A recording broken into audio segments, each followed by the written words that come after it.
aqueles que estão em casa e os que estão aqui possam pegar as suas Bíblias e abri-la no capítulo 4 da segunda carta do apóstolo Paulo a Timóteo, seu filho na fé. Segunda carta do apóstolo Paulo ao seu filho na fé, Timóteo, capítulo de número 4. Temos certeza que o Senhor irá falar com a sua igreja mais uma vez. Convido os irmãos que estão em casa a fazer o mesmo, a tomar a sua Bíblia e deixá-la aberta para que nós possamos aprender através da palavra do Senhor. Diz assim o texto bíblico: na presença de Deus e de Cristo Jesus, que há de julgar os vivos e os mortos, por sua manifestação e por seu reino, eu exorto solenemente: prega a palavra, esteja preparado a tempo e fora de tempo, repreenda, corrija, exorte com toda a paciência e doutrina, pois virá o tempo em que não suportarão a sã doutrina, ao contrário, sentirão coceiras nos ouvidos, juntarão mestres para si mesmos segundo os seus próprios desejos. Eles se recusarão a dar ouvidos à verdade, voltando-se para os mitos. Você, porém, seja moderado em tudo, suporte os sofrimentos, faça a obra de um evangelista, cumpra plenamente o seu ministério. Eu já estou sendo derramado como uma oferta de bebida, está próximo o tempo da minha partida. Combati o bom combate, terminei a carreira, guardei a fé. Agora me está reservada a coroa da justiça que o Senhor, justo juiz, me dará naquele dia. E não somente a mim, mas também a todos os que amam a sua vinda. Querido Deus, nós nesse momento, Senhor, nos voltamos o nosso coração, a nossa mente para Ti louvar, para Te engrandecer e Te suplicar, Senhor. Queremos nos juntar com os nossos irmãos ao redor do mundo que nesse momento oram, intercedem, suplicam a Ti, Deus das nossas vidas, que o Senhor intervenha na situação em que o nosso país está vivendo, que o Senhor coloque um ponto final nessa situação, nesse sofrimento, que o Senhor console as famílias dos enlutados, que o Senhor se faça presente e seja suficiente para nós, para que nós possamos ter alegria e paz em Ti. Ó Deus, fala conosco através da Sua palavra, instrua-nos, Senhor, edifica mais uma vez a Tua igreja e as portas do inferno não prevalecerão contra ela. Capacita-nos a entender, tira-nos tudo aquilo que não Te agrada, que nós possamos entender a Tua palavra e não apenas ouvi-la, mas praticá-la, em nome de Jesus, amém. Você pode, aqueles que estão aqui, sentar, os que estão em casa também, deixe sua Bíblia altamente aberta e me ajude em oração para que nós possamos ser fiéis ao Senhor. Queridos, desde que o pecado entrou no mundo e com ele a morte, muitos irmãos ao longo desses 2.000 anos, 6.000 anos, quase 7.000 anos, vêm sendo mortos, vêm morrendo, e nós estamos na história da igreja, ao passo que ela se desenvolve, muitas perseguições surgiram, como nós vimos domingo passado. Muitos irmãos foram perseguidos, muitos morreram ao longo da vida por diversos tipos de situações. Irmãos e irmãs nossos morrem, perdem a sua vida, alguns por doenças, outros por assalto, outros por perseguições, outros por epidemia, como nós estamos vivendo aqui uma grande pandemia. Essa semana descobrimos então e fomos acordados com a má notícia de que um cantor gospel conhecidíssimo no Brasil, o cantor, o irmão Lázaro, veio a óbito. Outrora, nesse ano passado, não me lembro ao certo, a cantora também Fabiana Anastácio veio a óbito. Muitos outros irmãos não conhecidos na terra, mas com certeza conhecidos do céu, estão também perdendo as suas vidas. Outros hoje estão em hospitais, irmãos nossos estão em hospitais, vítimas dessa grande infecção, dessa grande pandemia que surgiu e que vem destruindo famílias. E nós vemos que muitas pessoas não podem nem se despedir, não podem trazer e dizer ou ouvir as últimas palavras de um moribundo, as últimas palavras do seu ente querido. Não sabemos ao certo quais são as últimas palavras da maioria das pessoas que morrem, porque muitas vezes não temos a oportunidade de estar ali nos seus últimos momentos. É bem verdade que o apóstolo Paulo tinha um filho na fé, Timóteo. Ele tinha dois, tinha Tito, tinha Timóteo, mas Timóteo é o mais conhecido dos seus filhos na fé. E nós temos no capítulo 4, e principalmente na segunda carta, as últimas palavras desse homem, as últimas palavras de um moribundo. Domingo passado falamos da sua conversão e como ela foi radical. Hoje vamos falar da sua partida, dos seus últimos momentos, das últimas revelações, da última carta, as suas últimas palavras que ele direciona para o seu filho na fé, o nosso querido Timóteo. Se você entender Timóteo como aquele que, se você se colocar no lugar de Timóteo, melhor, e ouvir das palavras de Paulo, as últimas palavras de um ente querido, por exemplo, aqueles que não puderam ouvir as últimas palavras do seu pai, da sua mãe, imagine você, coloque essa pessoa como sendo o apóstolo Paulo e você como sendo Timóteo, que vai receber essas palavras. E eu tenho certeza que você vai olhar para esses textos, para essa carta de uma forma diferente.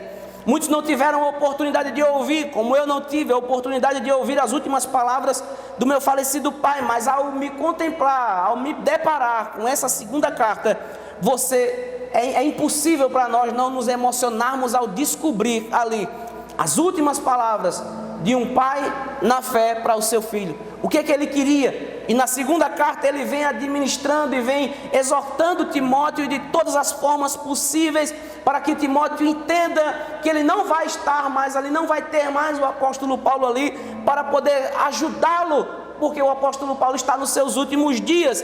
E essas palavras, no capítulo 4, nós temos aqui as últimas expressões dele, trazendo então um dos últimos desejos dele, o que ele queria que o seu filho na fé Timóteo fizesse. E nós vamos correr para que você possa entender o capítulo 4, o verso de número 1. Nesses dois parágrafos são divididos basicamente em duas ideias: aquilo que Paulo queria que Timóteo fizesse, a urgência do que ele queria que Timóteo fizesse, e como Paulo via a morte, como ele entendia a morte, o que era a morte para ele. A princípio vamos ficar no que ele queria que o seu filho na fé Timóteo fizesse. Leia comigo o verso de número 1: na presença de Deus e de Cristo Jesus, que há de julgar os vivos e os mortos, por sua manifestação e por seu reino, eu o exorto solenemente. O apóstolo Paulo está aqui passando o bastão do seu ministério para o seu filho na fé Timóteo. Timóteo está em Éfeso, Paulo está preso em Roma, na sua segunda prisão, uma prisão fétida, horrível, feia, uma prisão que as pessoas ali morriam muito rápido, uma prisão que só tinha uma entrada, e essa entrada era no teto. As pessoas colocavam os prisioneiros ali pelo teto, e lá eles ficavam numa espécie de prisão caverna, e ali frio, árido. E quando chegou o inverno, o apóstolo Paulo ali preso, não preso por corrupção, mas preso porque pregou fielmente a palavra da verdade, preso porque entregou aquilo que Deus deu para que ele entregasse a outros homens, preso porque pregou o evangelho quando todos mandavam ele se calar, preso por ser fiel ao nome de Jesus Cristo.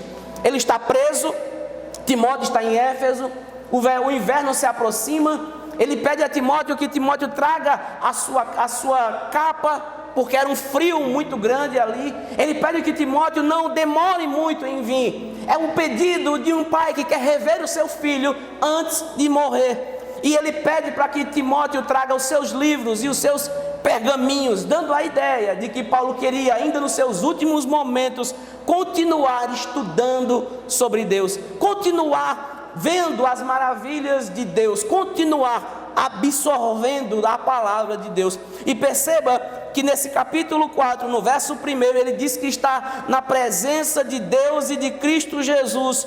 E veja que ele começa a fazer isso com Deus e com Jesus como motivo para que ele possa pedir o que ele vai pedir ao seu filho na fé Timóteo. Ele diz: estamos na presença de Deus e de Cristo Jesus, trazendo a ideia de que o ministro santo Timóteo queria fazer um bom trabalho ministerial ali. O que motivaria ele seria o fato de que ele estava sendo encarregado de fazer algo na presença de Deus e de Cristo Jesus. E veja que esse é o grande motivo do homem de Deus, da mulher de Deus, fazer o que ela faz. Deus e Cristo Jesus. Estamos na presença de Deus e de Cristo. E porque ele, Timóteo, tem que fazer o seu trabalho, ele está sendo encarregado desse trabalho solene na presença de Deus e de Cristo Jesus. Nós não temos outro motivo a fazer o que fazemos, senão Deus e Cristo Jesus. Nós estamos aqui, os irmãos estão em casa, e mesmo com a situação que nós vivemos, nós não abandonamos a fé, porque nós estamos na presença de Deus e de Cristo Jesus todo o tempo. E ele diz que Cristo há de julgar os vivos e os mortos, trazendo então a ideia de que o que Paulo vai pedir a Timóteo é tão urgente, é tão para já, que ele mostra que esses homens vivos e mortos vão ser julgados por Cristo. Esses homens que estão vivos e outros que estão mortos, todos eles hão de prestar contas diante de Deus. Logo, ele introduz a razão da exortação: Cristo julgará na ocasião da sua vinda os vivos e os mortos. Logo, o que Paulo vai pedir para Timóteo, ele tem uma razão: Cristo é um bom juiz. Ele é um justo juiz e ele julgará as pessoas. Ele julgará não apenas os que estão vivos, mas os que morreram também. Todos, não é porque morreu que não vai mais prestar contas. Chegará um dia que todo joelho vai se dobrar, que toda língua confessará, que todos vão estar perante aquele justo juiz. E lá não há oportunidade mais de arrependimento, porque agora aqueles que morreram com Cristo serão julgados e absolvidos, mas aqueles que morreram sem Cristo serão julgados e condenados à eternidade e toda no inferno. Logo, o apóstolo Paulo está praticamente pedindo a Timóteo que fizesse um juramento: você está na presença de Deus, de Cristo, e Cristo há de julgar os vivos e os mortos por sua manifestação e por seu reino, quando ele vier.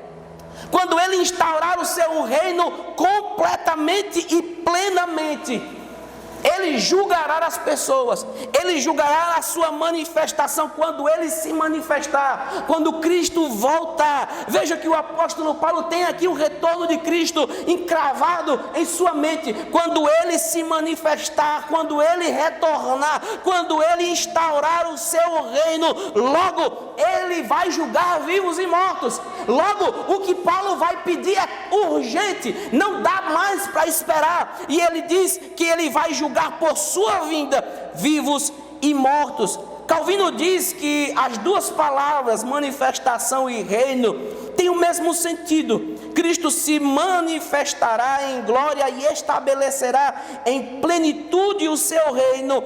E até esse momento, Timóteo tinha que cumprir o seu ministério solene, pois esse dia já se aproximara e esse assunto é muito mais urgente do que qualquer outra coisa que Timóteo tivesse para fazer. Então ele chega no final desse verso primeiro e diz: eu exorto solenemente. Eu quero insistir, encorajar, convencer a Timóteo a fazer algo importantíssimo. Perceba que nós temos pelo pano de fundo aqui uma urgência, que essa urgência se dá porque Paulo diz que Timóteo, dele e nós estamos na presença de Deus, e desse Deus, na pessoa de Cristo, julgará vivos e mortos por sua manifestação e por seu reino. E agora sim, ele vai pedir aquilo que ele quer pedir. Ele disse: agora eu exorto solenemente, eu insisto. Esse exortar aqui é uma insistência para que o homem, o jovem Timóteo, faça alguma coisa. É que ele quer convencê-lo de que a tarefa que ele tem que fazer é urgente. E para ele entender isso, ele tem que entender a urgência de receber a manifestação do reino de Deus através de Cristo Jesus. Quando Jesus voltar e impor o seu reino, instaurar o seu reino na sua plenitude, ele precisa que alguma coisa tenha acontecido antes. E no verso 2 ele vai dizer o que é essa coisa que ele precisa que tenha acontecido e que ele quer que Timóteo faça. Porque lembre-se, Paulo está passando o bastão para ele, está passando o seu ministério para ele, e logo ele agora vai ter que desenvolver esse ministério. Veja o que diz o verso 2. Primeiro verso, número 1, na final, da parte final, diz: eu exorto solenemente. Então ele vai chegar no verso de número 2 para pedir o que ele quer pedir. E a primeira coisa que ele pede é: pregue a palavra. Veja, há uma urgência muito grande. Estamos na presença de Deus e de Cristo Jesus, e Ele julgará os vivos e os mortos pelo seu retorno, pela instauração do seu reino. Então eu te exorto, eu insisto com você, que você pregue a palavra.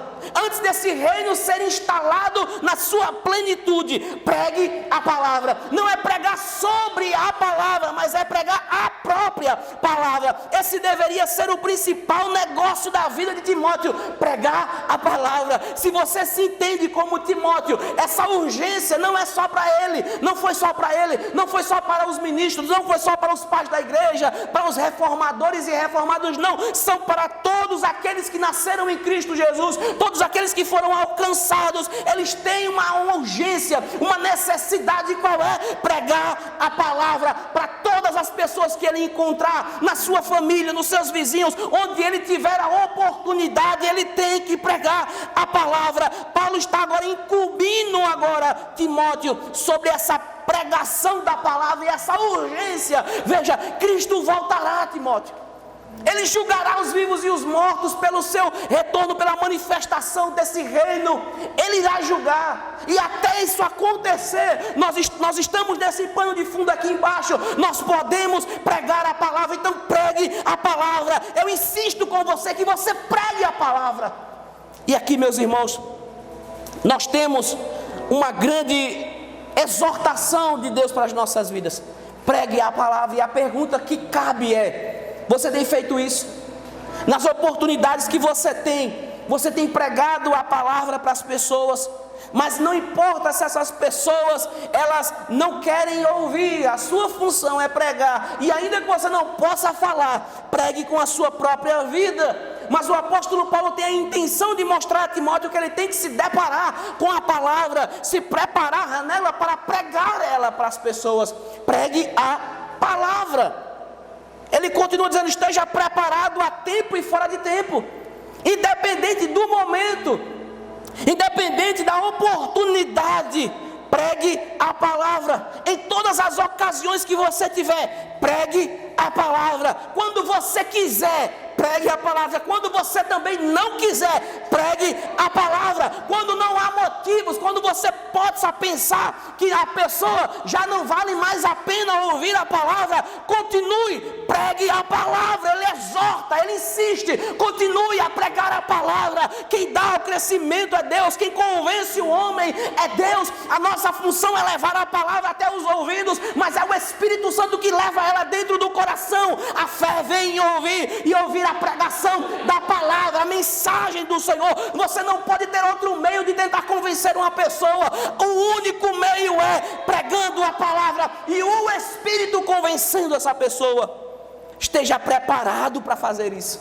Há uma preparação, e eu percebo hoje, estava dizendo a minha esposa antes de sair de casa, eu percebo hoje, meu diácono Arivaldo, que há muitas pessoas que elas querem um Deus que seja legal, que seja bonzinho, que até tenha morrido por eles na cruz, que ajude a fazer as coisas, que cure das suas doenças, que possa fazer aquilo que eles pedem. Mas elas não querem um Deus que diga o que elas têm que fazer. Elas não querem um Deus que chegue para ela e diga: você tem que pegar a sua cruz, tomar ela e me seguir. Não, elas querem um Deus banana, aquele Deus que está lá como se fosse um Papai Noel, como se fosse um banqueiro que vai estar ali só disponível para dar. Mas elas não aceitam mais um Deus que diga o que a pessoa tem que fazer. E aqui você percebe que estar preparado a tempo e fora de tempo é essa expressão, independente das pessoas quererem ouvirem ou não. A nosso chamado é para estar preparado para toda e qualquer oportunidade pregar a palavra, instruir, mostrar a palavra do Senhor, mesmo para aquelas pessoas que só querem um Deus que possa agradá-las. Mesmo para essas, Paulo diz: pregue a palavra, eu insisto, eu exorto a você solenemente. Isso é um trabalho solene. Pregue a palavra. Esteja preparado a tempo e fora de tempo. E através dessa palavra, repreenda. O ato de repreender significa admoestar, denunciar uma conduta errada ou chamar a correção.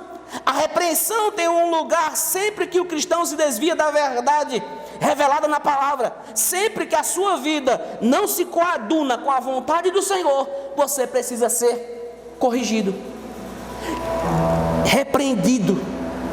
Veja que essa repreensão não vem de dogmas humanos. A repreensão não vem de vontade humana, mas da própria vontade divina revelada nas Escrituras. O homem, a mulher que vai repreender através da pregação da palavra, ele não pode repreender baseado no seu próprio achismo, no que ele próprio acha, mas do que a própria palavra diz. A autoridade final e única é da própria palavra. Esteja preparado para pregar a tempo e fora de tempo. Repreenda. Um dos grandes males da igreja hoje é que as pessoas não querem ser repreendidas. Elas querem um evangelho de banana split, aquele evangelho mole, sem solidez, que cabe num canudinho. Aquele evangelho aguado, sem sal, sem açúcar, que não tem uma transformação. Aquele evangelho que te diz palavras bonitas, palavras encorajadoras, mas não te repreende quando você está errado. As pessoas querem esse tipo de pregação hoje. E se você colocar no YouTube, você vai ver que existem muitos que têm milhões de visualizações por falarem aquilo que as pessoas querem ouvir. Esteja preparado a tempo e fora de tempo para repreender através da palavra. Corrija. Muitos vão entrar por caminhos errados e Timóteo tem que corrigi-los através da palavra. Você percebe que essa correção vem quando a pessoa se afasta, caminha em caminhos tortuosos e faz aquilo que não era para fazer. Logo, através da palavra, o homem preparado que prega a palavra tem que corrigir, tem que exortar com toda a paciência e doutrina. Percebe que esse trabalho de exortar, repreender e corrigir não pode ser feito abruptamente, não pode ser feito com arrogância ou ignorância, mas através da pregação, da estimulação do evangelho, com paciência e doutrina. Quando ele diz com paciência, é a forma que o homem vai pregar, e doutrina é o conteúdo. A forma é com paciência. Há pessoas que são mais difíceis de entender, há pessoas que levam mais tempo para abandonar o seu próprio pecado. E o que a igreja, os cristãos que pregam a palavra têm que ter? Paciência para poder ensinar, instruir. Mas eu já ensinei várias vezes e a pessoa não teve condições de entender. Continua tendo paciência, uma longanimidade para ensinar, para instruir na doutrina. Através dessa doutrina, muitos hoje querem corrigir, exortar e repreender com base em usos e costumes, com base em achismo e consciência própria. Mas essa é a forma errada. Muitos chegam a dizer que se você usar uma calça, está cometendo pecado. E logo ele quer instruir sem paciência e quer instruir fora da doutrina. É um uso e um costume de determinado local. Mas isso não é doutrina. Ontem estava falando com uma pessoa, explicando a diferença de doutrina, porque as pessoas gostam de usar essa expressão, sã doutrina, para se referir aos dogmas que elas têm. A sã doutrina não muda. A sã doutrina, como justificação, santificação, ressurreição, elas são o nervo do cristianismo. Agora, usos e costumes, esses sim mudam. De denominação A para denominação B, existem vários tipos de usos e costumes. Mas a pregação do evangelho com paciência para a exortação, ela tem que ser baseada na doutrina, não no achismo, não nos usos e costumes, mas na doutrina. Paulo está querendo aqui que Timóteo entenda a exigência e o anseio que ele tinha por pregar o evangelho. Porque o apóstolo Paulo se deu na pregação, pregou o evangelho na Ásia Menor toda, queria ir para a Europa, pregar lá, escreveu aos romanos para que os romanos pudessem patrocinar a ida deles para a Espanha, para que lá ele pudesse continuar pregando o evangelho. Ou seja, Paulo se doou na pregação. E ele queria que o seu filho na fé, Timóteo, nas últimas palavras dele, também fizesse o mesmo. Timóteo já era pastor em Éfeso, mas Paulo parece que está reforçando esse ministério. É um ministério digno. Pregue a palavra, em tempo e fora de tempo, exorte, corrija, discipline, não tenha medo, pelo contrário, exorte com paciência. Você verá os frutos. Com a paciência, na sã doutrina, você verá os frutos.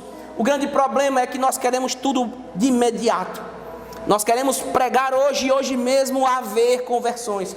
Nós queremos pregar agora e agora mesmo tudo mudar. Mas veja, a paciência na pregação, para a pregação também vem em saber que nós não somos aqueles que dão o crescimento.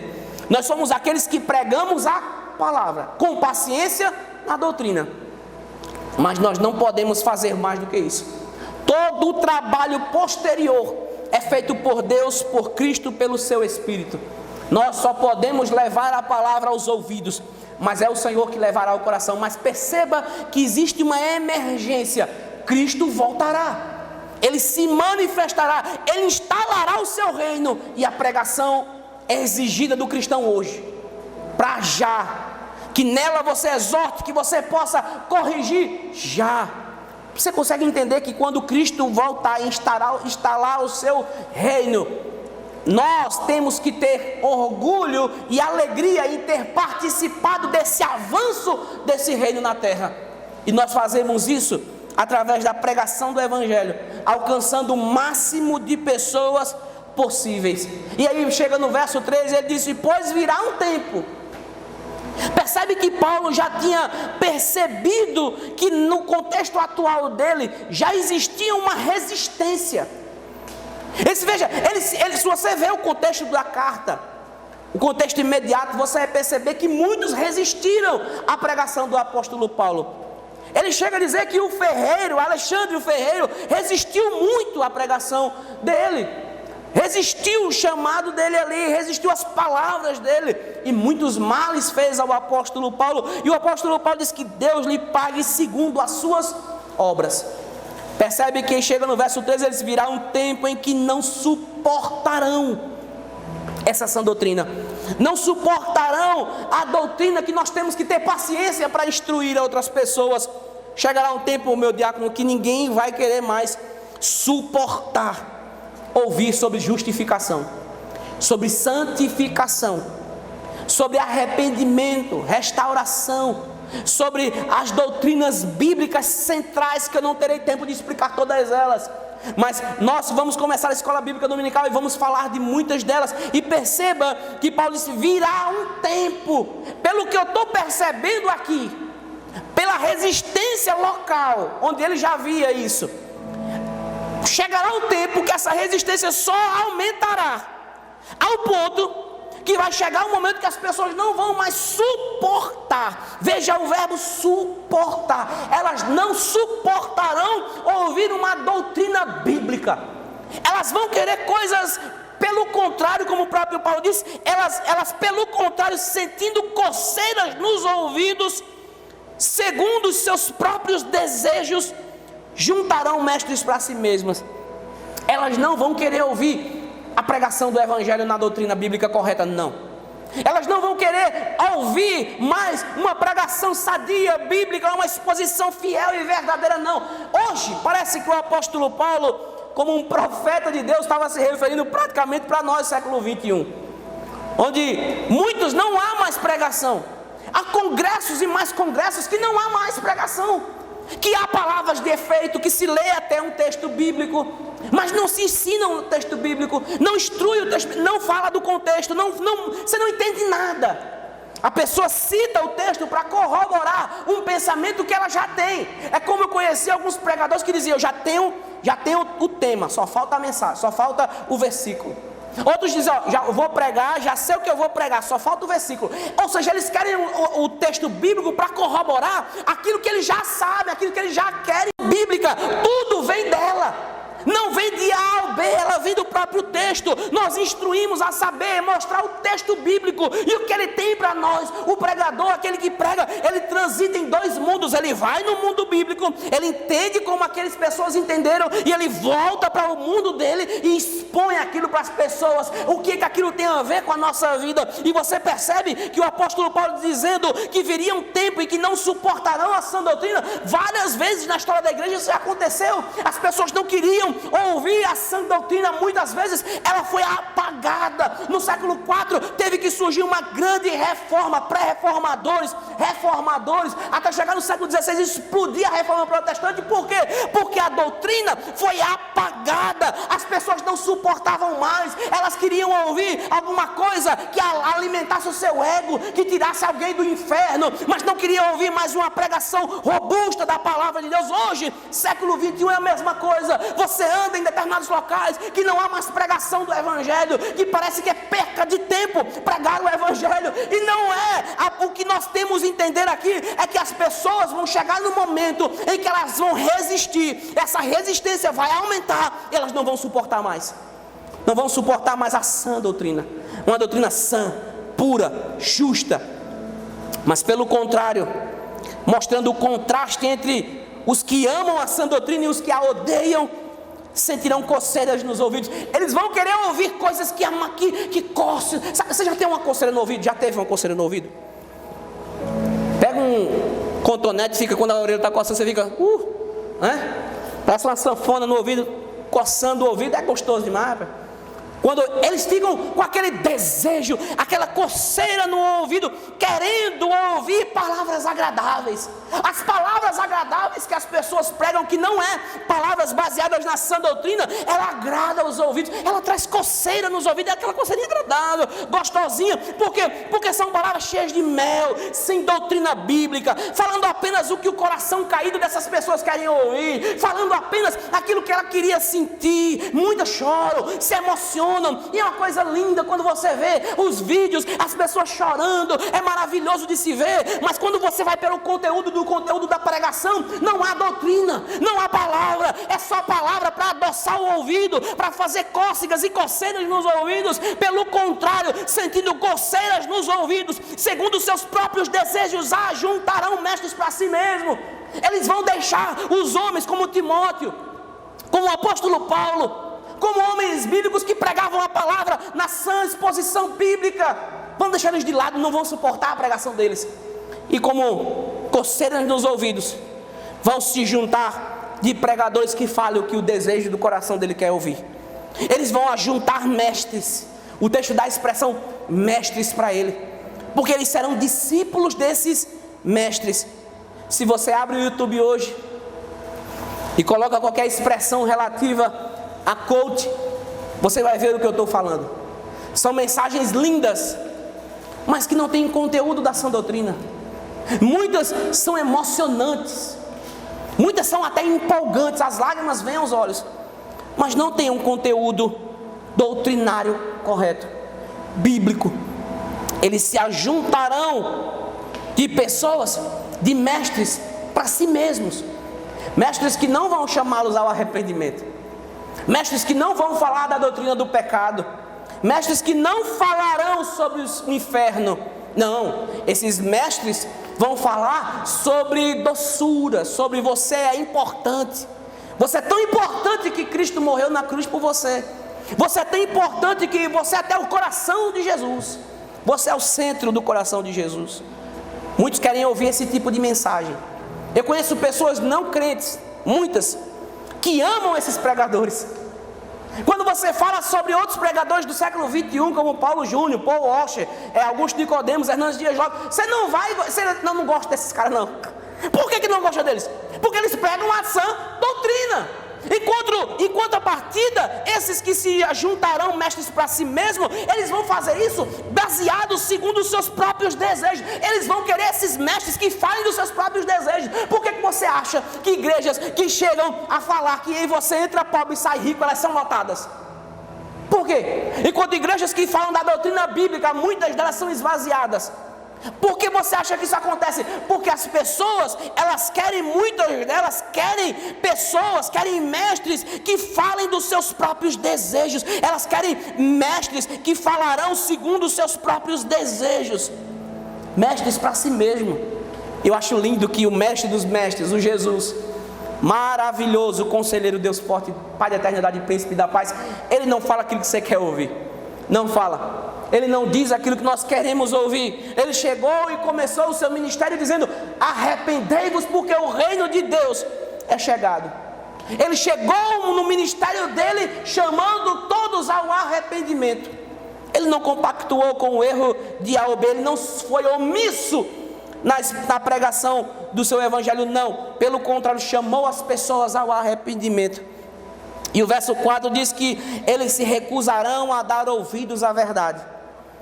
Nessa resistência que já começou desde o período que o apóstolo Paulo escreve essa carta, essa resistência iria aumentar ao ponto de, primeiro, você percebe que eles resistiriam à sã doutrina, agora eles se recusam a ouvir.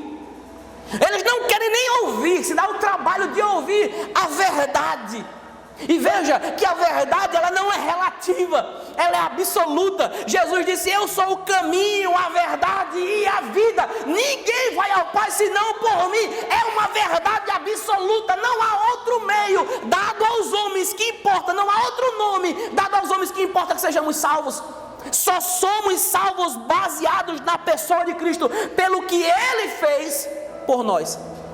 Não pelo que nós fazemos por Ele, mas pelo que Ele fez por nós. Perceba que esses homens que resistiram se recusam agora a dar ouvidos. Eles não querem ouvir as verdades. Há nesses homens uma recusa radical de ouvir a verdade. Parece que o apóstolo Paulo tinha em mente o século 21, mas não, ele estava falando do seu próprio contexto, do tempo que se aproximaria, porque ele percebeu a resistência, e agora essa resistência culminou em trazer mestres para si mesmo, para falar aquilo que eles queriam ouvir, e depois esses mestres, esses homens ali, recusariam a dar ouvidos à verdade. Eles não queriam saber que Jesus deu a vida por eles. Eles não queriam saber da verdade. Eles queriam saber sobre os mitos.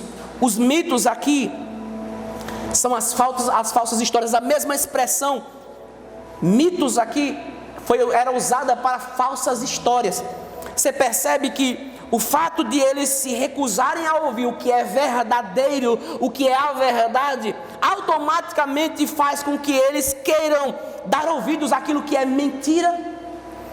Eu gosto de um cientista brasileiro, Marcos Erbelin. Ele diz que aqueles que não creem em Deus creem um monte de bobagem. E é interessante isso, pessoas que não creem em Deus, mas creem em gnomo. Pessoas que não creem em Deus, mas creem em Papai Noel. Papai Noel não existe, foi um mito criado. Ou seja, você percebe que as pessoas que não dão ouvidos à verdade, elas dão ouvidos a mitos, a histórias falaciosas. E aí você vê que dentro do contexto eclesiástico do século 21, onde a exposição bíblica não é mais tão aceita assim, não é mais tão saborosa para muitos, o que eles fazem? Dão ouvidos a histórias do pregador. O pregador conta cada história bonita, cada história linda, mas não tem conteúdo bíblico. Um dia, me lembro que há um congresso em Santa Catarina, congresso de missões, e tinha um pregador que eu queria ouvir, porque eu gosto da voz dele. Na verdade, a única coisa que eu gosto dele é a voz. Tem uma voz muito bonita, grave, muito bonita. E eu disse: eu vou ouvir ele pregar. E foi lindo. Quando eu liguei a internet e fiquei esperando ele pregar, e ele agradeceu a todo mundo que estava na tribuna, e foi aquela coisa linda. Na hora da pregação ele leu um texto em Efésios, e eu, glória, ele vai pregar em Efésios, eu vou entender o capítulo 2. Só que aí, irmão, ele só citou. Ele conversou tanta história, foi tão bonito, ele falou de tudo que você possa imaginar, menos de Efésios 2.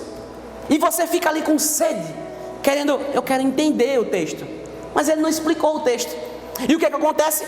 Por que acontece muito isso? Porque quando as pessoas não dão ouvidos à verdade, elas se voltam para o que é contrário, para o que é mito, para histórias falsas. Eu não venho para a igreja, nós não vemos para a igreja para ouvir conversa de carochinha. Nós vamos à igreja para ouvir uma pregação robusta da palavra de Deus, para ouvir uma exposição fiel e verdadeira, o que o próprio Deus tem para falar comigo. É isso que nós queremos, é isso que nos alimenta. Não queremos um alimento fictício ou alguma palavra que seja em nome de Deus. Nós queremos ouvir a pregação da palavra do próprio Deus, revelada nas Escrituras. É o que a igreja do século 21 precisa. Não mais de agonia, não mais de balela, não mais de discursos, mas de uma boa pregação da palavra de Deus, cheia de doutrina bíblica, para que nós possamos estar robustos na fé. Porque isso é urgente. Cristo retornará e Ele instalará o seu reino, e logo aqueles que se encontram em Cristo serão absorvidos no julgamento. Os que estão fora de Cristo não conseguirão. E se a igreja perde tempo contando falsas histórias, ela não alcança ninguém. A fé vem pelo ouvir, e ouvir a palavra de Deus, e não ouvir palavras de ficção científica. Eles se recusarão a dar ouvidos à verdade, voltando-se para os mitos. Isso era o fato. E agora ele se volta para Timóteo e diz: mas você, porém, Timóteo, isso é diferente. No meio naquele contexto onde as pessoas já estavam resistindo, não suportando, não querendo mais nem ouvir isso, você, porém, seja sóbrio em tudo. Timóteo é alertado a manter a calma e o equilíbrio. Continue servindo a Deus com o coração e com a sua mente. Tenha um equilíbrio. Continue no meio dessa situação, continue a dar ouvidos à palavra de Deus, continue a pregar a palavra de Deus. Não se emocione com esses discursos de carochinha, não se retraia porque as pessoas não vão mais querer ouvir. Não pense que elas por não ouvirem mais a verdade, você está liberado para não pregar a verdade. Pelo contrário, o fato delas não quererem ouvir estimula mais você a continuar a pregar a verdade. Seja sóbrio em tudo, suporte o sofrimento que ele vai vir. Todo aquele que der ouvidos à verdade sofrerá. Todo aquele que quiser seguir a Cristo sofrerá. Todo aquele que quiser manter os princípios doutrinários sofrerão. Sabe por quê? Porque esses princípios não são legais para o mundo, não são atrativos. Eles querem pessoas que falem aquilo que dê coceira nos ouvidos. Não alguém que chame, que pregue a doutrina do arrependimento, do pecado. Não, eles querem ser humanistas, eles querem colocar o homem no centro de tudo. E aquele que é fiel, que é verdadeiro, eles pregam a Cristo, e Cristo no centro de tudo. Só a Cristo nós pregamos. E veja que ele disse que nós temos, que Timóteo tinha que suportar o sofrimento. Suportar como um soldado que está suportando aquela batalha. E é uma batalha para que você possa pregar o evangelho no meio da sua parentela, no seu trabalho. Mas vale a pena. Resista, seja equilibrado, continue, esteja alerta, continue fazendo aquilo que Deus quer que você faça. Suporte o sofrimento. Ele continua dizendo: faça a obra de um evangelista. Realize aquilo que é próprio de um evangelista. Ele faça a obra de um evangelista. Faça a obra que o evangelista faz. Veja, aquele que traz as boas novas, aquele que no Novo Testamento eram os mensageiros da salvação de Cristo, os que não eram apóstolos, aqueles que evangelizavam sem ser apóstolos. Anuncia as boas novas para todos quanto você possa fazer isso. Anunciar, fazer a obra de um evangelista, que é apresentar as boas novas, evangelizar. Todo bom cristão, no sentido claro da palavra, precisa ser um bom evangelista, precisa evangelizar outros. Ninguém que nasceu de novo quer ir para o céu sozinho. Faça a obra de um evangelista, cumpra plenamente o seu ministério. Como é que ele vai cumprir esse ministério plenamente?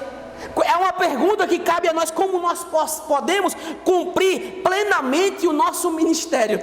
Perceba que Calvino diz que ao Timóteo manter-se vigilante suportando pacientemente as aflições e perseverando na instrução, estaria provando sobejamente a realidade do seu ministério, visto que todas essas indicações o identificaria como fiel ministro de Cristo. Se ele corrigisse, se ele pregasse essa doutrina com alegria, se ele fizesse toda essa obra aí, corrigindo, exortando com paciência na doutrina, logo se ele suportasse as aflições, se de fato ele fosse um homem sóbrio, ele conseguiria cumprir plenamente o seu ministério. É possível para nós podermos fazer isso. É possível para nós poder concluir ou cumprir plenamente nosso ministério, se nós seguirmos essa instrução que o apóstolo Paulo deu a Timóteo, para que Timóteo pudesse também cumprir plenamente o ministério dele, suportando as tribulações, instruindo, pregando a palavra, tempo e fora de tempo, mesmo quando ninguém quiser dar ouvidos, mesmo quando eles não quiserem ouvir, mesmo quando para muitos não vale a pena, continue fiel à pregação do evangelho, cumpra plenamente o seu ministério. Só assim o homem de Deus, a mulher de Deus, seria então conhecido como um fiel pregador, um fiel ministro de Cristo, aquele que de fato pode pregar o evangelho com fidelidade a Cristo. Aí você diz, mas isso era para Timóteo. Com certeza era para Timóteo, mas será que eu e você estamos liberados disso? Será que nós estamos liberados de cumprir essa instrução aqui, das últimas palavras do apóstolo Paulo para Timóteo? Será que nós estamos liberados para não fazer tal coisa? Não, era um dever de Timóteo, é um dever dos ministros, mas é um dever da igreja toda. Toda a igreja foi chamada e ela é chamada e convocada para pregar o evangelho a outros. O problema é que nós estamos muitas vezes com medo, porque o que falamos não agrada mais. Outrora, quando alguém dizia arrependa-se dos seus pecados, havia conversões, pessoas choravam, se emocionavam e mesmo assim era um arrependimento sincero. Hoje, quando você diz arrependa-se, as pessoas querem bater em você. Arrependa de quê? Porque eu sou pecador? Você peca mais do que eu. Elas já querem brigar e discutir. E por que você vai para o céu e eu não vou? Por que você é melhor do que eu? Ou seja, você percebe que há uma resistência da verdade hoje. E essa resistência faz com que muitas vezes nós tenhamos medo e nos acovardemos a pregar o evangelho. Mas independente da pessoa, continue pregando o evangelho. Você em casa, você aqui, continue pregando o evangelho, mesmo se as pessoas quiserem ouvir ou não quiserem ouvir. Se você não tiver condições de falar, viva, mas que a sua vida seja uma pregação do evangelho. E numa oportunidade que você tiver, abra a boca e Deus vai lhe encher e falar através da sua vida. Nessa primeira parte, o apóstolo Paulo queria mostrar para Timóteo a importância e a urgência da pregação do evangelho, do retorno de Cristo iminente, às portas, e Cristo vai instaurar o seu reino, a sua plenitude. Logo, quanto mais discípulos, quanto mais pregação estiverem até ele chegar, mais pessoas se renderão a Cristo, mais esse reino seria alargado, mais pessoas entrariam no céu e menos pessoas entrariam no inferno. Essa é a urgência do nosso dia. Talvez você possa dizer que a urgência maior do nosso país é uma vacina. A urgência maior do ser humano não é uma vacina apenas, é a pregação do evangelho. O que nós precisamos dar ouvidos hoje é a pregação do evangelho. Não há mitos, conversas parecidas. Se na minha igreja eu não tenho uma pregação genuína do evangelho, então eu não tenho compromisso mais com aquela igreja. Se o meu pastor não tem compromisso com a pregação do evangelho, então eu não tenho compromisso com o meu pastor. E é assim que é. A nossa vida espiritual está acima do bom e saudável coleguismo. Nós temos que entender que nossa vida espiritual, ela é muito mais importante do que denominação A ou denominação B. Se tem a pregação do evangelho, então ali sim se caracteriza uma igreja verdadeira, que é fiel ao Deus que ela serve, que é fiel a Cristo. Se não há uma pregação do evangelho robusta, bíblica, então não há fidelidade a Cristo. Paulo se pregue a palavra, a tempo e fora de tempo. Essa era uma emergência para Timóteo. Era Paulo dizendo: eu estou indo, Timóteo, é sua vez agora, pregue a palavra. Eu dei a minha vida para pregar a palavra. morri, muitas vezes fui apedrejado por pregar a palavra, fui preso por pregar a palavra. É a sua vez agora, queridos, é a vez da igreja do século 21 pregar a palavra. Nós não podemos esperar que um anjo desça do céu e anuncie as boas obras do Evangelho, não. Deus chamou uma igreja recheada de pessoas para pregar o Evangelho, para ser instrumento de Deus na terra, para que Ele possa usar e arrebatar as ovelhas da mão do diabo. Ele quer trazer as suas ovelhas para o seu rebanho, mas como ouvirão se não há quem pregue? Os campos estão brancos, onde estão os ceifeiros? Tem ceifeiro aqui, tem ceifeiro em casa, então Deus conta com você. Prega o Evangelho, prega a palavra. E então ele chega na segunda parte, no porquê ele está insistindo tanto para Timóteo fazer isso. Então chegamos no verso de número 6. Eu já estou sendo derramado como uma oferta de bebida. Está próximo o tempo da minha partida. Paulo parece que apresenta a razão dessa incumbência solene que ele está dando a Timóteo. Timóteo, você não vai contar mais comigo, Timóteo. Eu já estou sendo derramado como uma oferta de bebida. As ofertas eram derramadas, eram colocadas ali no templo, e elas subiam como cheiro suave às narinas de Deus. O apóstolo Paulo agora vê a morte, vê o fim da sua vida como uma oferta de bebida. Ele está sendo derramado. E perceba que a voz passiva está dizendo que ele não está se derramando, ele está sendo derramado. É o fim dele, é o fim da sua vida, é o fim do seu ministério. E ele está dizendo: Timóteo, prega a palavra. Eu, enquanto a mim, estou sendo derramado como uma oferta. Veja, Timóteo, para Paulo, a vida dele era como uma oferta de bebida que era oferecida ao Senhor. Ele ofereceu a sua vida a Deus. Ele ofereceu a vida pela causa de Cristo. Agora era a vez de Timóteo. Agora é a sua vez. Agora é a nossa vez. Veja que desde o momento da sua conversão, Paulo devotou tudo a Deus: seu dinheiro, sua erudição, sua força, tempo, vigor do corpo, clareza da mente, a devoção do seu coração apaixonado. E por fim só resta a sua vida. Só resta o último fôlego de vida, e Paulo ia entregar a Deus como uma oferta derramada. Ele não teria problema em entregar isso a Deus, porque ele tinha uma convicção, ele sabia o que esperava ele no pós-vir. Ele continua dizendo: está próximo o tempo da minha partida. E queridos, essa expressão aqui é maravilhosa, porque Paulo está dizendo: você tem que pregar, você tem que continuar, porque eu já estou em fim de carreira, Timóteo. Está próximo o tempo da minha partida. A palavra que ele usa aqui para partida é análises, e contém muitas figuras, cada uma das quais nos diz algo sobre a despedida dessa vida, sobre deixar essa vida. E veja a primeira para que você possa entender essa expressão aqui, tempo da minha partida. Essa expressão análises é a palavra que descreve a ação de desprender um animal do jugo de um carro ou de um arado. Desprender um animal do jugo de um carro ou de um arado. Para Paulo, a morte para ele era um descanso do trabalho. Ele agora já tinha trabalhado muito, já tinha dado muito, agora ele já está sendo desprendido. Ele agora poderia descansar junto ao seu Senhor. Para mim, o tempo da despedida, o tempo da partida já está próximo. Ele já poderia agora desprender de tudo, descansar em Cristo. Segundo, é a palavra que significa deixar solto os laços ou as cadeias. A morte para Paulo era uma libertação de um alívio.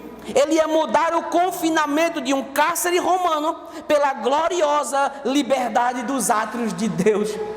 O tempo da partida para ele era uma mudança do cárcere que ele estava para os átrios de Deus. A morte para nós, irmãos, não é de fato o ponto final, ela é uma reticência. Quando nós vemos nossos irmãos morrendo, nós ficamos tristes por eles, porque não vamos mais ter contatos com eles aqui. Mas eles estão agora descansando. Chegará um dia que nós vamos estar com eles nos átrios dos céus para todo sempre. Terceiro é a palavra para afrouxar as amarras de uma tenda. Quando um soldado, quando uma pessoa ia se levantar, desfazer o seu barraco, desfazer a sua tenda, para continuar a viagem, ela usava essa mesma expressão. Logo, para Paulo chegou o tempo de mudar de acampamento. Ele agora iria mudar do seu acampamento aqui e fazer uma grande viagem para estar para todo sempre na eternidade com Deus.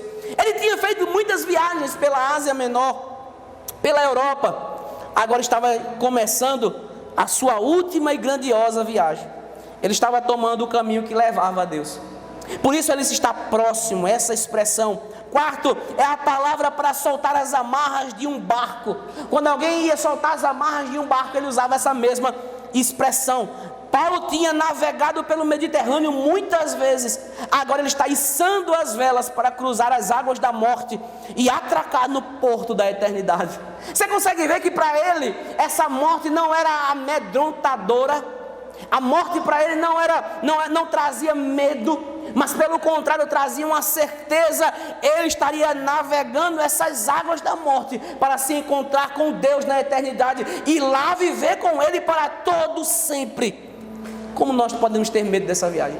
Eu sei que muitas pessoas têm medo da morte, mas ela não pode fazer nada mais do que te aproximar de Cristo, nada mais do que te entregar nas mãos dele. Por isso então, tendo isso em mente, ele chega no verso 7 e diz: combati o bom combate.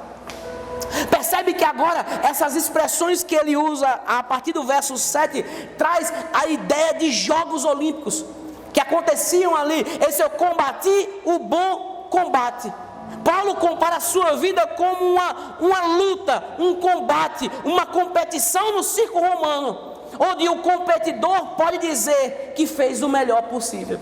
Esse eu entrei em luta, eu discuti, eu briguei, eu preguei, eu fiz tudo. A minha vida foi um combate. Eu posso chegar no fim da minha carreira e dizer, eu fiz tudo o possível na causa do Evangelho. Eu combati o bom combate. A nossa vida não é sabor de mel. A nossa vida é uma guerra, é um combate. Logo aqui, Paulo disse: eu terminei, eu combati o bom combate, terminei a corrida como um atleta veloz que inicia a corrida e quer ser campeão e terminar a corrida. Esse eu terminei. Eu comecei a correr, mas eu vou concluí-la e eu vou terminá-la. Ele disse: eu combati o bom combate e terminei a corrida. Eu fui campeão, cheguei no final. Agora eu guardei a fé. Calvino não tinha nenhuma dúvida de que Paulo estava fazendo uma alusão ao juramento de lealdade do soldado, como ele dissesse que sempre fora um bom e fiel soldado. Ao guardar a fé, eu sempre fui um bom e fiel soldado. Eu fiz o meu máximo, eu fui fiel na fé. Se você entender fé como Bíblia, como doutrina, esse eu guardei a fé, eu fui fiel até o final. Eu não ultrapassei os limites da fé cristã. Aqui, perceba que ele chega então no verso 8 para declarar agora o que espera. O que ele vai ganhar por isso? Por ter combatido esse bom combate, por ter terminado a carreira, por ter sido fiel, guardando a fé. O que ele tem que esperar ele? Veja no verso de número 8. Quando ele chega no verso 8 e diz: agora me está reservada a coroa da justiça, que o Senhor, justo juiz, me dará naquele dia, e não somente a mim, mas também a todos os que amam a sua vinda. Você consegue entender que Paulo tem em mente aqui uma recompensa? Ele não tem em mente aqui a morte por morte, morreu, acabou, foi aniquilado, como muitas pessoas acreditam. Veja que como ele havia se gloriado em seu bom combate, concluído a trajetória e conservado a fé, assim agora ele demonstra que tudo isso não foi em vão, que tudo isso não é da boca para fora, que a luta vale a pena, que resistir vale a pena, que resistir os sofrimentos, que permanecer fiel a Cristo, guardar a sua doutrina, pregar a palavra vale a pena. Quando nós tombarmos aqui, quando nós chegarmos lá, o que nós teremos é agora uma boa recompensa. Essa coroa da justiça aqui, ele está fazendo mais uma vez alusão aos jogos, que quando as pessoas concluíam, terminavam o combate como vitorioso, concluía a carreira, chegava lá, eles ganhavam folhas, uma coroa de louros. Uma coroa de louros para dizer: você conseguiu, você concluiu, você foi vitorioso. Ele usa essa expressão para dizer que o prêmio está garantido, que Deus dará aquilo que Ele quer dar para os seus filhos por serem fiéis, que o galardão está garantido pelo próprio Cristo, que vale a pena você suportar. Veja, não vai acabar aqui. Não vai acabar aqui. Veja que ele disse em outras palavras: aqui não é o fim. Temos algo para receber no porvir. E isso é glorioso. É como uma coroa de justiça, que é aquilo que testifica que valeu a pena. E é bem verdade que todo cristão, ele não faz isso por recompensa. Mas o próprio Cristo, ele garante recompensa aos seus próprios filhos. E ele diz que o Senhor, quem dará isso, não será um juiz humano. Aquele que testificou que ele ganhou, que ele foi justo no combate, não. Será um justo juiz, que é Senhor. Ele está se referindo a Cristo. Aquele que domingo passado nós vimos que no capítulo 9 de Atos encontrou ele no caminho de Damasco. E disse: Saulo, Saulo, por que você me persegue? E ele diz: a quem é, Senhor? Eu sou Jesus, a quem você persegue. Quando Deus vai falar com Ananias, o próprio Cristo fala com Ananias, ele diz: Ananias, eu vou ensinar para ele o que é sofrer, padecer pelo meu nome.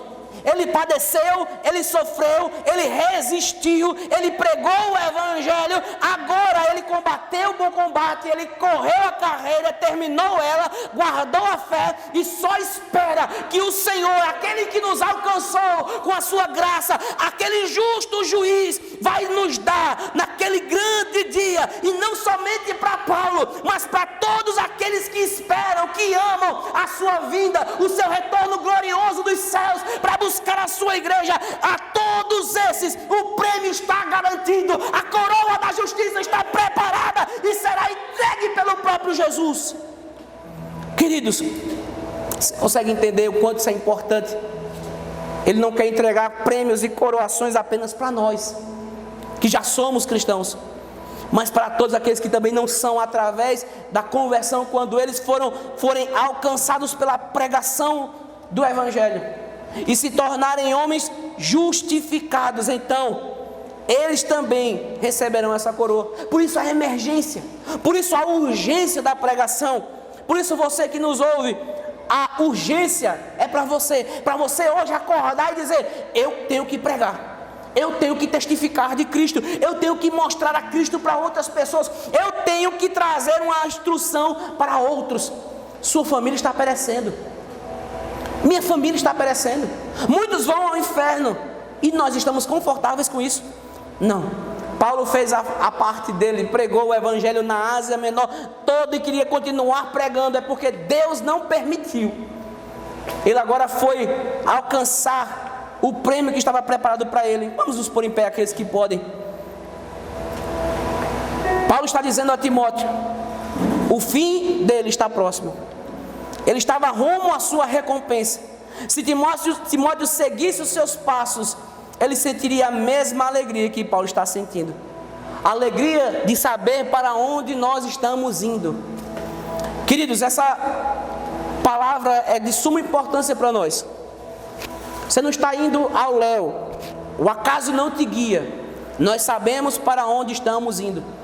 Quando você morrer, quando eu morrer, quando nós morrermos, nós queremos, antes disso, no finalzinho da nossa carreira, ter essa convicção: eu combati o bom combate, eu preguei, lutei, a vida que eu tive no evangelho foi uma luta, suportei, preguei, e agora eu vou encontrar com Cristo para receber o meu prêmio que Ele me garante. A alegria que ele estava sentindo, outros podem sentir também. Aqueles que não são cristãos ainda, que não confessaram a Jesus, que não entregaram a sua vida, podem sentir também através de Cristo. Ao entregar a sua vida a Cristo e entregar o seu coração, crer nele e confessar a Cristo como Senhor e Salvador da sua vida, eles também podem sentir essa alegria. Eles também podem sentir a esperança de receber a coroa da justiça. Paulo tinha essa convicção e essa esperança. Ele ia conseguir chegar e receber a coroa da justiça. Por quê? Aquele que prometeu é um justo juiz, e ele dará no dia dele, naquele dia D, no dia que todos chegarão aos seus pés, no dia que todos vão se dobrar perante ele, no dia que ele julgará e absolverá muitos e condenará outros, ele vai galardoar aqueles que foram fiéis a ele, aqueles que foram obedientes a ele, aqueles que tiveram a Cristo como Senhor e Salvador da sua vida. Esses também receberão naquele dia. E Paulo tem a coragem de dizer: não somente a mim, não é exclusivo a salvação a mim, a ele como judeu, a ele como romano, não é exclusivo de uma nação. Essa salvação está garantida em Cristo para todos aqueles que amam a sua vinda, aqueles que esperam, que aguardam, que amam pacientemente a vinda do Senhor, que todos os dias: Senhor, Maranata, Maranata, ora vem, Senhor Jesus, volta, Jesus. Aqueles que aguardam, aqueles que amam aquele grande momento da volta gloriosa do nosso Cristo, aquele que para muitas pessoas dizem: mas Jesus está demorando a voltar. Não, Ele voltará, e nós que amamos a sua vinda estamos pacientemente aguardando. E enquanto Ele não vem, há uma urgência: a pregação do Evangelho em tempo e fora de tempo. Que possamos pregar a palavra com urgência para alcançar o máximo de pessoas, para que elas também sejam consideradas justas e no fim das suas vidas recebam a coroa de justiça das mãos do nosso Senhor e Salvador Jesus Cristo. Que Deus te abençoe, que Deus te use, que essa mensagem possa encorajar a sua vida a pregar o Evangelho a outros em tempo e fora de tempo, porque chegará o fim da nossa vida. E quando essa vida chegar, eu não quero desperdiçar a minha vida com outra coisa. E existe uma frase que diz: você escolhe o que você vai entregar a Deus, ou o gozo da sua mocidade, ou as fezes da sua velhice. Que nós possamos servir hoje, no dia da nossa mocidade, enquanto o dia mau não se aproxima. Para muitos tem se aproximado, muitos não têm mais o tempo de se arrepender. Para muitos, quando a morte vem, não tem mais fim. Mas enquanto há vida, nós podemos pregar. Enquanto Jesus não voltar, nós continuaremos pregando o Evangelho insistentemente. E essa era a vontade do apóstolo Paulo para Timóteo: eu vou embora. Como o grande Davi, ele chamou Salomão e disse: Salomão, eu estou indo para o caminho que todos os homens vão, estou morrendo. Quando você vê o livro de Êxodo, a despedida de Moisés, é Moisés se despedindo do povo também. Você percebe que Jesus por várias vezes predisse o seu próprio fim. Mas em todas as oportunidades, a pregação do Evangelho é urgente. A pregação de Cristo, tanto no Antigo como no Novo Testamento, ela é urgente. Que você se disponibilize a fazer isso hoje. E como é que você vai fazer isso hoje? Com fidelidade. Mas para isso, aqueles que podem aprender, que podem estar na igreja, que têm a oportunidade de todas as oportunidades que tiver para aprender, aprenda a falar, a pregar, a ser fiel a Deus. E só assim vamos concluir o nosso ministério completamente. Amém, meus irmãos? Vamos orar. Querido Deus, eterno e soberano Pai, nós te rendemos graças pela oportunidade que o Senhor nos deu de estarmos ouvindo a Tua palavra, de louvarmos o Teu nome, ainda que com um grupo resumido. Ó Deus, capacita-nos a cumprir a Tua vontade, nos enche poderosamente com a Tua unção, com a Tua presença, nos capacita na Tua palavra, levanta homens e mulheres cheios da Tua palavra para instruir outros, para que eles possam pregar a palavra com urgência. Senhor, alcança os eleitos, Senhor, alcança o Teu povo não convertido ainda, aqueles que, Senhor, que nessa cidade ainda existem muitos, mas que ainda não foram alcançados por Ti. Usa-nos, Senhor, eis-nos aqui, abençoa os Teus servos, Senhor, e toma posse deles, e se utiliza deles para fazer a Tua vontade, para poder granjear e conquistar. Senhor, em nome de Jesus, abençoa os Teus servos que estão nos lares. Dê forças para que eles possam suportar esses dias. Abençoa os Teus servos que estão passando dificuldades, Senhor, que eles possam suportar os sofrimentos como bons soldados de Cristo. Em nome de Jesus, nos leva em paz para os nossos lares. Nos dê uma noite abençoada em Tua presença, e que a Tua palavra possa germinar e dar frutos em nosso ser, para a glória do Teu nome. Em nome de Jesus, amém.